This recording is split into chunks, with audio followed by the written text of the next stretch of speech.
tambah ketinggalan. Kota Agung, kemarin kita dari sana 30 tahun hampir tidak ada perubahan di ibu kotanya. Kemudian begitu juga Kota Bumi, Sukadana, dan Belambangan Umpu. Nah ini kota-kota yang harus kita carikan inovasi-inovasi di dalam pengembangan wilayahnya. Terakhir, metropolitan, bagaimana metropolitan Bandar Lampung menjadi cultural, creative, industries, economy city. Mudah-mudahan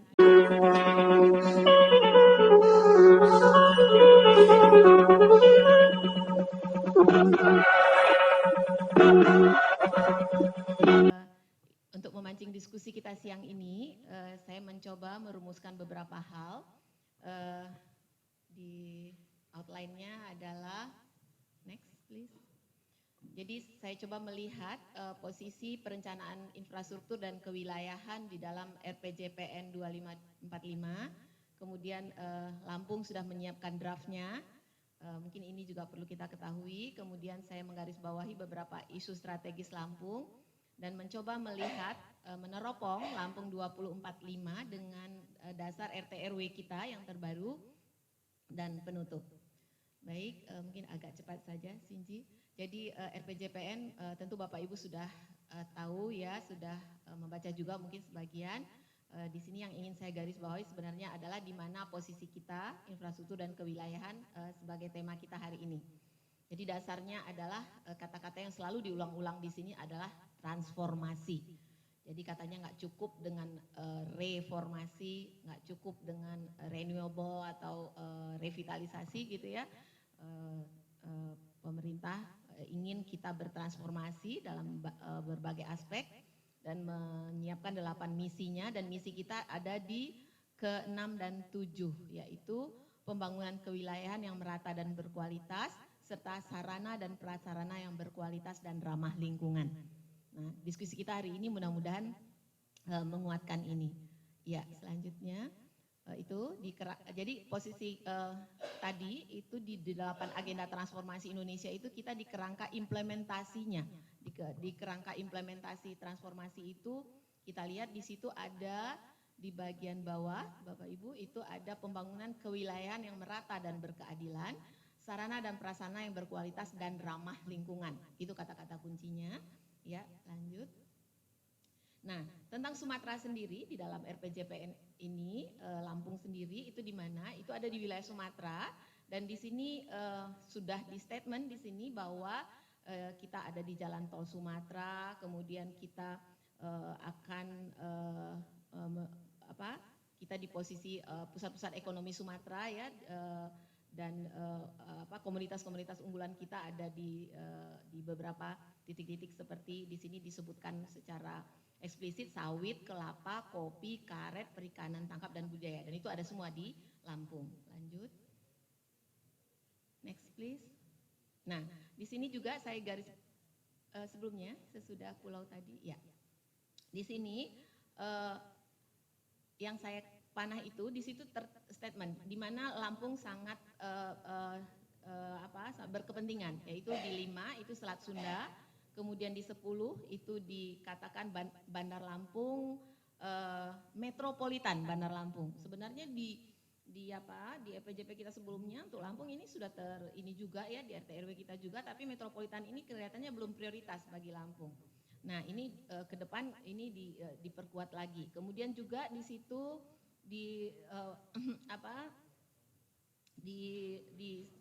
statement juga wilayah sungai ya, wilayah sungai Seputih Sekampung dan perencanaan pesisir sepanjang pantai barat. Jadi ini metropolitan, Selat Sunda, wilayah Seputih Sekampung dan pantai barat kita. Ini yang ada di RPJPN yang terkait dengan Lampung. Lanjut. Kemudian di dalam indikator utama pembangunannya perwilayahan ada di paling bawah, itu di perdesaan dan perkotaan yang inklusif dan berkelanjutan. Dan kata kuncinya di situ kembali wilayah metropolitan. Ini karena sebagian besar penduduk kita di 2045 akan tinggal di perkotaan, itu termasuk Lampung, metropolitan dan 15 kabupaten kota di ibu kotanya. Lanjut, next. Ya. Kemudian ini juga untuk sarana prasarana untuk infrastruktur ya, air, energi, kemandirian pangan, pangan tidak ya, energi, air itu ada di indikator ini juga di statement di sini. Nah, kemudian bagaimana Lampung, itu tadi nasional, Lampung bagaimana, kita lihat berikutnya. Lampung sudah menetapkan, ini draft, saya dapat dari Bu Ida nih, ini draft Bu Citra, nggak boleh kemana-mana dulu gitu ya, jadi karena ini internal kita bahas, boleh gitu. Jadi di sini visi Lampung 245, tangguh, maju, beradab, berkelanjutan. Hampir agak mirip sama nasional gitu. Saya agak ragu dengan kata beradab gitu ya, tapi kalau berbudaya kayaknya lebih seru gitu ya. Kenapa beradab gitu? Nah, nanti kita kritisi ya. Terus ya, di 8 misinya, misi kita sarana prasarana dan wilayah itu ada di misi ke-6 dan 7. Sama tadi dengan nasional, hampir mirip. Saya agak khawatir kalau mirip-mirip nasional ini nanti kita nggak ada bedanya, nggak ada keunikan kita. Nah, mungkin hari ini kita perkuat. Ya, itu. Nah, itu sekilas tentang RPJPD dan RPJPN. Nah, sekarang kita coba isu Lampung. Isu Lampung saya coba melihat gitu ya, yang sangat terasa sekali sekarang adalah di kita itu adanya tol Sumatera. Tol Sumatera ini selain yang sangat pesat adalah di pintu tol Kota Baru dan sekitarnya, itu juga sebenarnya di Tulang Bawang, Mesuji itu juga sangat mempercepat perkembangan di pintu-pintu tol itu. Yang tadinya kota itu sangat jauh kita tempuh dan berkembangnya agak lambat, sekarang sangat cepat sekali. Dia mengalahkan di bagian sisi barat kita. Jadi makin ketinggalan tuh, ketimpangan wilayah sisi barat kita makin tertinggal. Kemudian kawasan berkembang pesat metropolitan Bandar Lampung, kemudian ini juga yang harus kita garis bawahi adalah saya tidak menemukan kata maritim di dalam RPJPN. Apa saya salah? Nah ini tolong teman-teman perkuat. Karena kita Lampung kan 3/4 berbatasan dengan wilayah laut.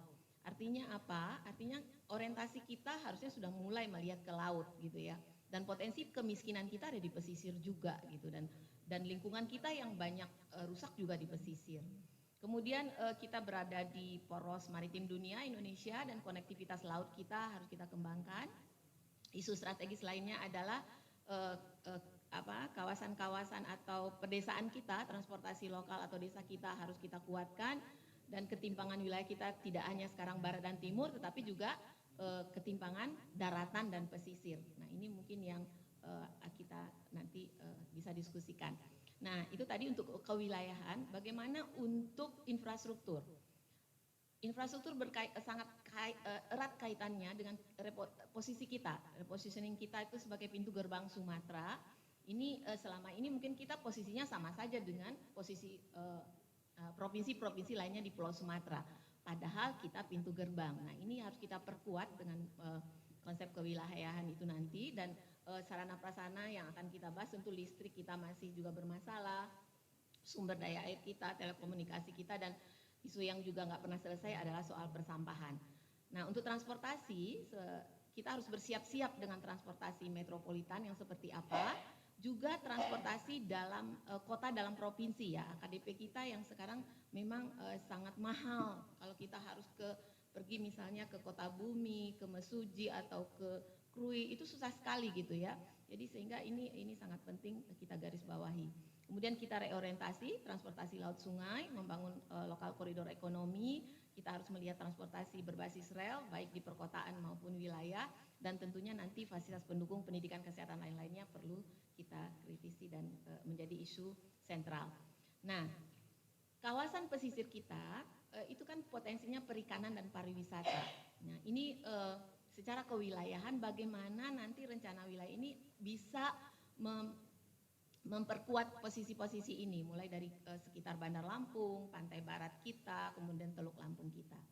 Oke, mungkin agak cepat saja, ini agak banyak. Ya, kita lihat Lampung 245.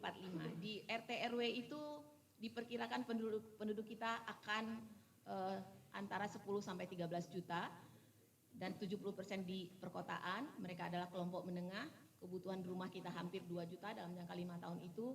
Fasilitas pendidikan kita kebutuhannya juga ada di sana beberapa, mungkin saya percepat. Kebutuhan puskesmas, produksi sampah kita sudah mencapai 100.000 ton per tahun. Kebutuhan sarana dasar kita makin meningkat, dan transportasi massal perkotaan dan konektivitas kita juga sangat dibutuhkan.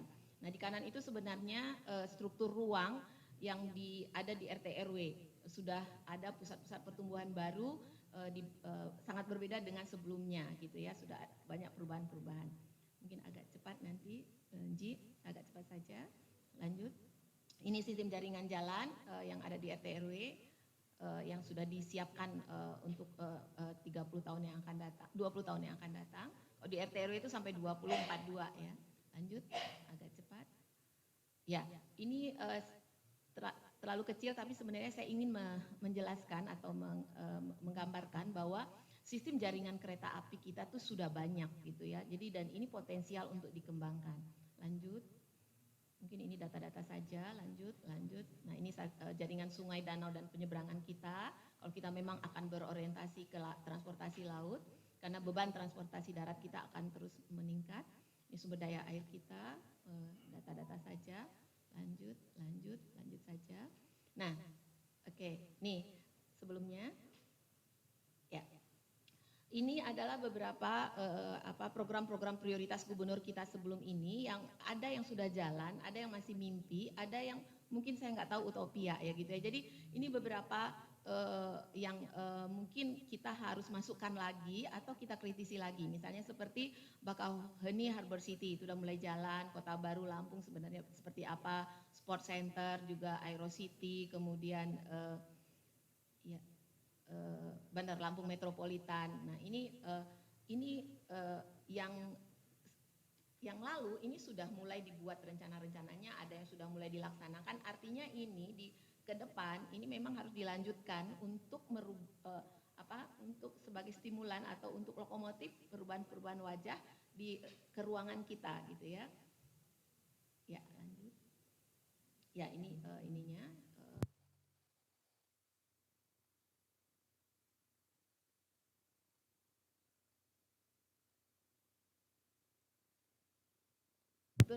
Oke, saya percepat saja. Ya itu kira-kira tadi, mungkin lanjut aja Nji, sampai ke teman-teman mungkin sudah tahu. Ya, di metropolitan itu kalau metropolitan sekarang itu tahapnya sudah pada studi aglomerasinya. Harusnya ini memang segera difikskan lagi sehingga dia bisa kita lanjutkan di tahap berikutnya. Nah, sebenarnya ingin sedikit cerita tentang bagaimana Korea gitu ya. Korea merencanakan kota dan negerinya dengan melihat kebutuhan anak-anak milenialnya. Jadi kebutuhan karakteristik sebagian besar penduduk mudanya. Mereka tidak lagi mengangkat tema-tema biasa seperti berkelanjutan, berbudaya tadi, berkelanjutan, atau kita tuh biasanya yang sangat normatif di dalam itu tadi ya, tangguh gitu ya. Mereka nggak lagi membuat tema-tema itu di dalam perencanaan kota dan wilayahnya, tapi mereka sudah beranjak ke kota kreatif, kota film gitu ya, kota budaya gitu. Jadi kota-kota yang membangun happiness gitu ya, membuat warga kotanya bersemangat, karena sebagian besar warga kota yang mereka layani itu adalah kelompok-kelompok milenial dan kelompok-kelompok generasi Z dan Alpha tadi gitu. Nah, ini ada beberapa contoh, next Ji, yang contoh transformasi Sinji, next, yang Korea, next.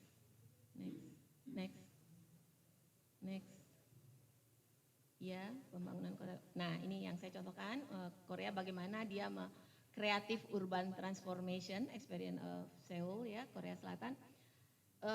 Ini contoh ekstrimnya, gunungan sampah yang mereka jadikan taman kota di sebelah kiri, yang di sebelah kanan adalah highway atau jalan layang yang kemudian mereka hancurkan dan mereka jadikan ruang terbuka biru, jadi sungai di bawahnya, dan itu nggak dalam sungainya, itu sungai buatan sebenarnya gitu. Jadi mereka sudah kembali kepada kota-kota yang humanis, kota-kota yang berkelanjutan, yang dalam arti tadi memfasilitasi ruang-ruang publik yang yang membuat warga kotanya menjadi bahagia gitu ya. Itu mungkin ini contoh-contoh, ini gambar-gambarnya kalau itu tahapannya. Lanjut bawahnya. Oke, ya mungkin lanjut saja. Mungkin ya ini Busan juga metropolitan kedua di Korea Selatan yang juga begitu bertransformasi gitu ya. Mereka itu menjadikan kotanya, menyebut kota mereka kota film. Kota film itu memang sekota-kotanya itu tempat syuting film, nggak kayak Hollywood. Kalau Hollywood kan memang dia sendiri gitu ya di Amerika ya. Tapi kalau di sini enggak, memang satu kota itu di mana saja orang bisa bikin film, dan itu memang ternyata begitu terjadi, dan mereka membuat kotanya itu disebut 15 menit city. Next please. Jadi di berikutnya yang kota 15 menit, lanjut. Nah nih, jadi orang bisa berjalan kaki dari pusat kota ke tempat-tempat sekitarnya itu dalam waktu 15 menit saja, karena itu yang nyaman untuk berjalan kaki. Begitu mereka mendesain kotanya. Oke, mungkin itu sedikit gambaran. Jadi lesson learn-nya adalah di Korea, nih, membuat creative envisioning. Jadi orang tuh sekarang sudah berpikir kota kreatif gitu ya, bukan lagi hal-hal yang mendasar. Kalau kita kan masih soal sarana prasarananya belum selesai gitu. Nah, kemudian juga environmental, dan yang mereka garis bawahi di situ adalah strong leadership and efficient project management. Jadi memang kembali kepada leadership atau kepemimpinan atau siapa kepala daerahnya visioner atau tidak gitu. Lanjut. Oke, lanjut. Nah, sebagai penutup saya garis bawahi dari tadi secara cepat. Jadi kita menyiapkan wajah Lampung 2045 itu ya oleh kita, dan itu sekarang dengan perubahan paradigma transformasi, jadi berubah gitu ya. Kemudian isu-isu strategis wilayah dan infrastruktur yang menjadi prioritas tadi harus muncul, kita munculkan kata kuncinya di RPJPD dengan memperhatikan kebutuhan generasi Z dan generasi Alpha yang nanti di 2045 yang akan berperan besar. Seperti yang tadi disampaikan Bang Ansori. Kemudian ketiga, repositioning Lampung sebagai gerbang Sumatera.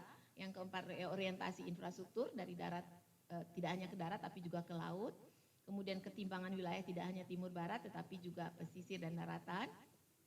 Kemudian peningkatan transportasi lokal yang berkualitas, ya, sekelas jalan nasional kalau bisa gitu ya. Dan desa sebagai pusat-pusat pertumbuhan baru, karena desa sekarang punya ADD yang bisa juga kita bantu menyusun rencana tata ruangnya. Jadi artinya kalau desa-desa itu tertata dengan baik, itu menjadi stimulan untuk kawasan sekitarnya. Ya, next, terakhir adalah sektor yang juga penting, ini yang 8 ya, oke, adalah kawasan perkotaan. Kita tahu Kota Agung, Kota Bumi, Sukadana, Blambangan Umpu, Kalianda itu sudah masih sangat jauh ketinggalan dibanding yang lainnya.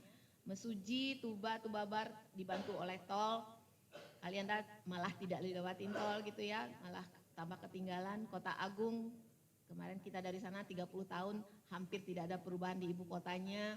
Kemudian begitu juga Kota Bumi, Sukadana, dan Blambangan Umpu. Nah ini kota-kota yang harus kita carikan inovasi-inovasi di dalam pengembangan wilayahnya. Terakhir, metropolitan, bagaimana metropolitan Bandar Lampung menjadi cultural creative industries economy city. Mudah-mudahan ini bisa menjadi materi pembuka diskusi kita pada siang hari ini. Terima kasih. Assalamualaikum warahmatullahi wabarakatuh.